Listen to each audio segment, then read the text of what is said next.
3. www.actualidadradio.com.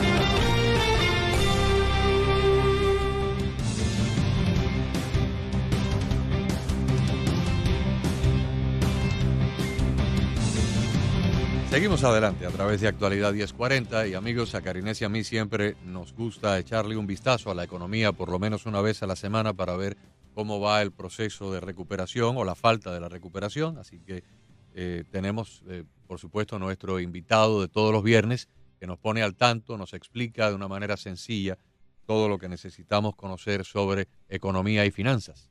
Así es, para nuestro resumen económico de la semana le damos la bienvenida como todos los viernes a Leonardo Buniac, economista y calificador de riesgo bancario. Leonardo, muy buenas tardes, bienvenido. Buenas tardes, Karine, buenas tardes. Un saludo a todos los radioescuchas.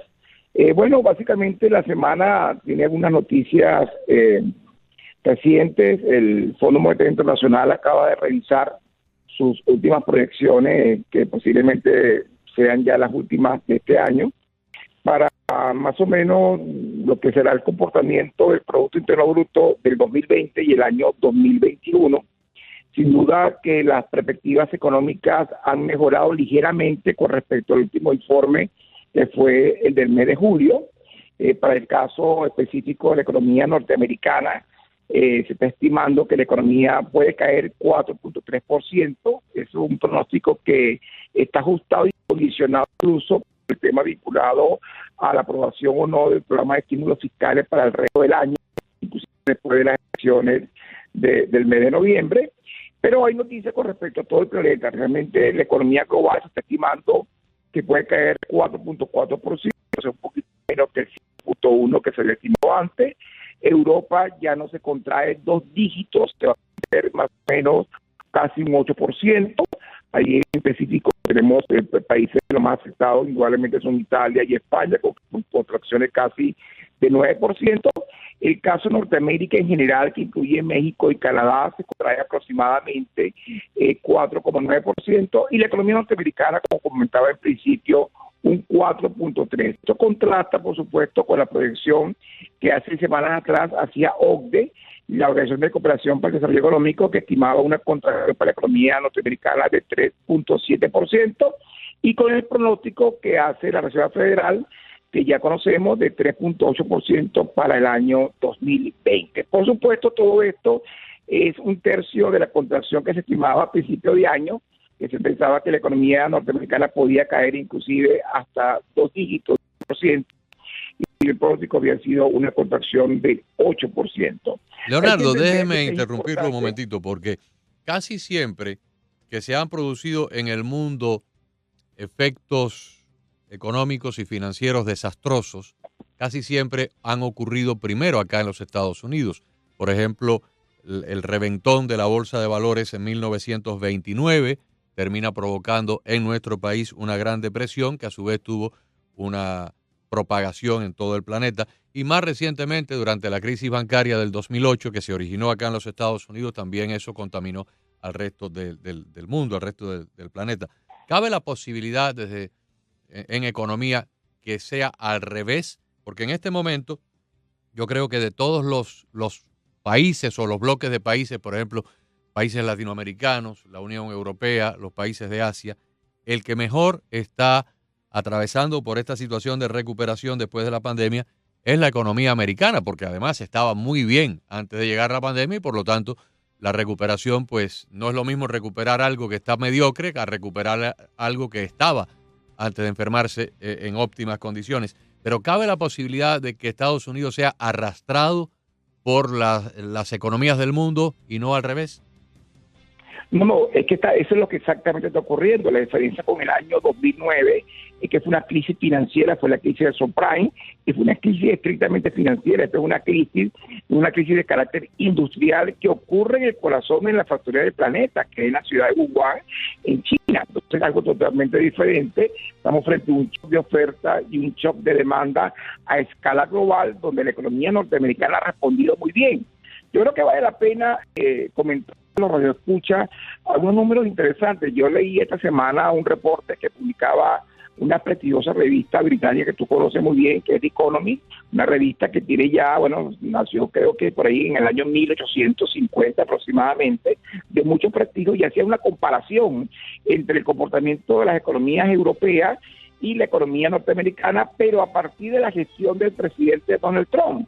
Y un elemento interesantísimo que comentaban en su informe es que hasta el estallido de la pandemia, y te lo voy a comentar gráficamente, o sea, la presidencia de Donald Trump dejaba a Estados Unidos como el campeón del crecimiento entre todos los países desarrollados, y hablo del G20, o sea, el PIB, y esto es una cifra que poca gente maneja, acumulado entre el año 2017 y el cierre de 2019 creció casi 8%, o sea, 7,9% del crecimiento de la economía norteamericana, y eso es 3 puntos más alto que la zona euro. Eso es 4 puntos más alto que el Reino Unido, eso es 3,5 puntos más alto que Alemania, la cuarta economía más importante del planeta, eso es 5 puntos más alto que Japón, ¿ok?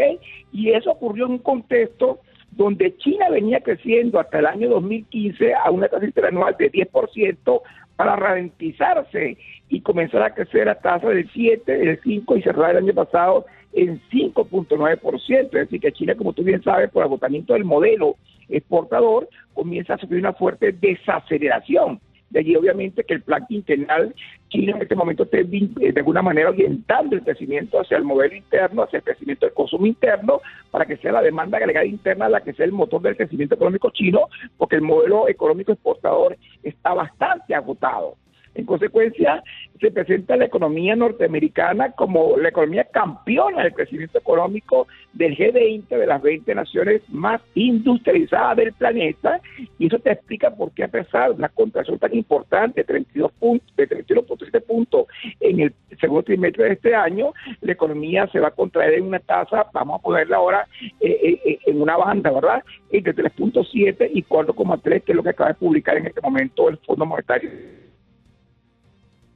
Contrae el porciento impresionante, que es lo que más preocupa en este momento y que es noticia internacional en este momento, es que lamentablemente el G20 ha pedido, y lo ha pedido sí el Banco Mundial, hacer una suerte de moratoria en el pago de la deuda pública de los principales países pobres del planeta, que más o menos acumulan todo una deuda por encima de $1 trillón. Y entonces, bueno, el G20, liderado por Estados Unidos, ha propuesto una extensión de moratoria de 6 meses, básicamente para liberar recursos económicos para que los países de África, algunos del sudeste asiático y de América Latina, puedan de alguna manera paliar, atenuar los impactos de la recesión. Recuerda que en la medida que los gobiernos centrales han intentado aplanar la curva de contagio, han tenido que hacer confinamiento, cuarentena, aislamiento, y esto ha provocado una contracción económica muy importante. Bueno, en esa misma medida, tú como gobierno central debes saber que debe gozar de la capacidad económica, la capacidad fiscal, la holgura fiscal para poder financiar con políticas anticíclicas, políticas compensatorias, como lo hizo el presidente Trump en Estados Unidos y lo ha hecho el Banco Central Europeo en Europa y los gobiernos centrales, bueno, para atenuar la crisis. Bueno, básicamente el objetivo ha sido, y esto es una preocupación enorme del Banco Mundial, que está haciendo pronósticos terribles con respecto al desarrollo de la pandemia, y es que lamentablemente China, y lo tengo que decir con mucha responsabilidad, se ha planteado frente al G20 para decir, no voy a participar en la moratoria. Y lo peor de todo es que no solamente no participó en la extensión de la moratoria, sino que acá hace una suerte de conversión de bancos de desarrollo chino y le ha cambiado la figura jurídica hacia bancos comerciales para que no sean parte del programa de extensión de moratoria. Y viene la parte más triste: 63% de la deuda de los países pobres del planeta es con China. No sé si manejaba Agustín esa cifra, pero es realmente lamentable. Entonces, obviamente, tu pregunta es pertinente, porque estamos hablando de una recesión económica mundial. Obviamente el Banco Mundial te está advirtiendo y dice, mira, cuidado, en la medida que no logremos que la curva sanitaria se resuelva, que se alcance globalmente una sensación de higiene progresivo, no se va a resolver la crisis económica. el rebrote de COVID va a seguir afectando la dinámica económica de muchos países e indudablemente Estados Unidos es la economía más abierta del planeta. Es sin duda un país que tiene que ser afectado porque además representa el 25% del PIB mundial, con 21,5 trillones de dólares de riqueza en términos de PIB. Entonces, por supuesto, tienes allí una realidad. Ahora, sin duda, es la economía con el pronóstico más alentador. Te estoy diciendo, desde el año 2017, claramente dice el informe de Economy, la economía americana ha crecido 8 puntos, y eso es 3 puntos por encima de la zona euro. Claro. Entonces, Leonardo, sí. Estamos en una recta ya final de este proceso electoral que ya está en pleno apogeo. Esta semana 12 estados comenzaron la votación en urnas y desde hace ya varias semanas las personas han estado enviando boletas por correo. De hecho, creo que han votado hasta hoy 20 millones de electores en los Estados Unidos. Entonces, hay dos modelos de gobierno muy diferentes, muy diametralmente diferentes, ¿no? El modelo actual, que lo hemos visto durante estos 4 años de Donald Trump, que se ha caracterizado por reducción de regulaciones y también aprobó una reforma de impuestos que colocó unos cuantos miles de dólares en la economía de muchas familias. Aquí tengo frente a mí un cuadro sinóptico de lo que es el modelo económico o la política económica propuesta por la candidata a la vicepresidencia Kamala Harris. Esto está sacado de su página. Ella propone aumentar al 39.6% la categoría máxima de impuestos en los Estados Unidos para los que más ganan. Aumentar el impuesto a las corporaciones en 35%. Aumentar el impuesto a las personas que ganan de $100,000 en adelante, 4%.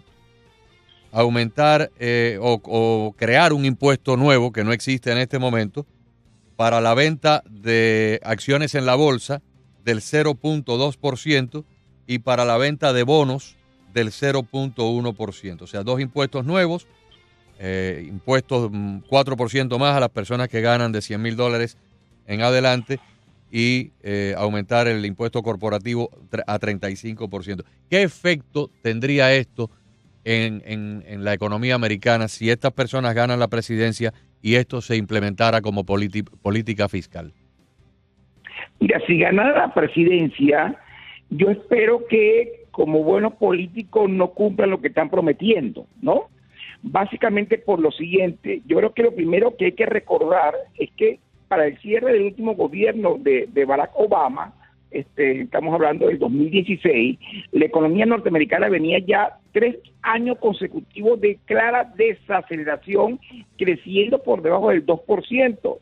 La tasa de crecimiento de la formación bruta de capital, que es la inversión empresarial, la tasa de las empresas en levantamiento de infraestructura física, incorporación de maquinarias, equipo, ampliación de capacidad productiva, incorporación, por supuesto, de mejoras, innovaciones tecnológicas y, por supuesto, al ampliar capacidad productiva, empleo para el sector productivo, empleo privado, venía creciendo una tasa de 1.2%. Te invito a revisar el informe de Economist. Impresionante. Un año después de que toma la presidencia Donald Trump, con la rebaja impositiva que se planteó en aquel momento, la inversión empresarial subió 4% solamente en el año 2017, mediados de 2018. Entonces, ¿eso se puede atribuir directamente a la reforma de impuestos, a la reducción de impuestos y de regulaciones? Por supuesto, porque una de las leyes económicas más importantes, Agustín, es que las personas responden a los incentivos. Eso es una realidad, eso es un principio económico universal. Las personas respondemos a incentivos, pero déjame completarte. Al cierre del 2019, la formación bruta de capital estaba creciendo 5%, que eso es que indudablemente la formación bruta de capital o la inversión bruta fija es quien genera empleo y crecimiento económico sostenido de mediano y largo plazo. Entonces, es importante entender los impactos que va a tener esto. Porque una cosa, y si vamos a la experiencia con Ronald Reagan cuando fue presidente, que es una rebaja impositiva, la consecuencia fue que aumentaron los ingresos fiscales. ¿Y por qué? Hay que explicárselo bien a los radioescuchas. Porque hubo un mayor crecimiento de la economía y a mayor crecimiento de la economía hay más gente pagando impuestos. Bueno, lo que usted ha dicho es tan brillante como que si yo lo hubiese dicho.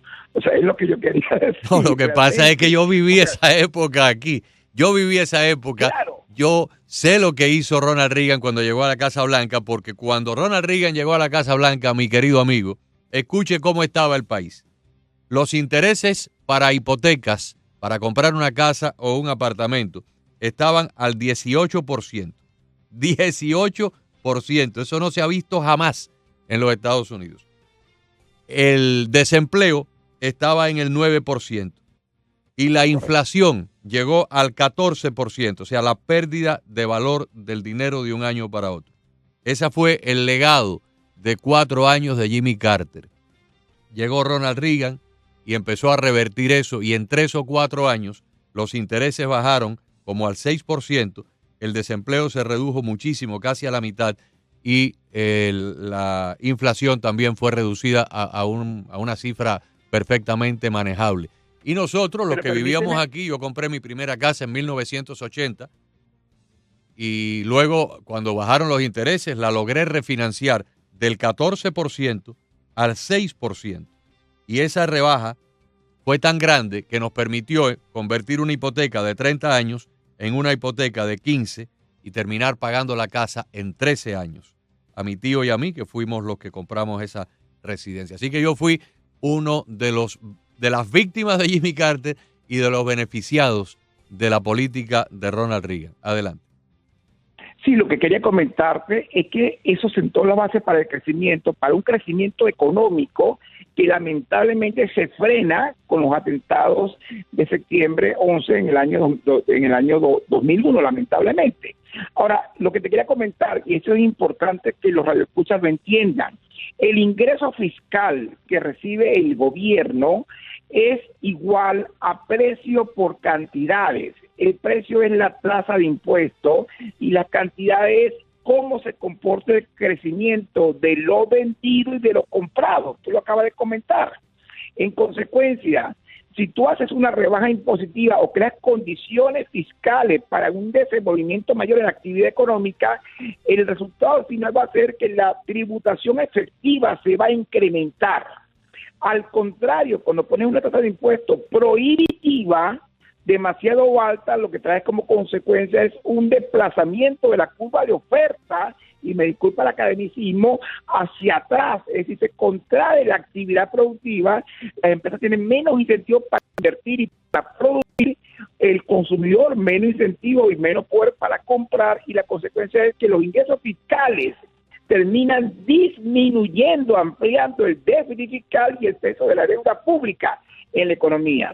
Por eso es que los economistas, en líneas generales, estamos de acuerdo con programas de progresividad tributaria donde beneficia, se privilegia el comportamiento económico como mecanismo efectivo para la recaudación de ingresos fiscales. Es por eso que la formación bruta de capital, la inversión bruta fija nueva, que ocurrió a partir del 2017 con la gestión de Donald Trump, hace que la tasa de crecimiento pase de 1% a 4% el primer año y a 5% los 2 años consecutivos, que lamentablemente la pandemia llegó para destruir, lamentablemente para meter un frenazo.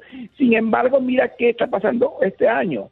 ¿Quién está generando empleo en los Estados Unidos? De los 22 millones de desempleados, 11.50 se han recuperado, y ve el porcentaje. Es el sector privado de la economía el que sigue de alguna manera añadiendo nuevos empleos, y es el sector público, lamentablemente, por la ausencia del programa de estímulos fiscales, el que está despidiendo gente. Entonces, es muy importante que la gente entienda que ese discurso va directamente contra la producción de riqueza, pero fundamentalmente contra la generación de empleo y de buenos salarios. Te comento algo. La tasa de crecimiento del salario real en Estados Unidos en el 2019 fue un 3%.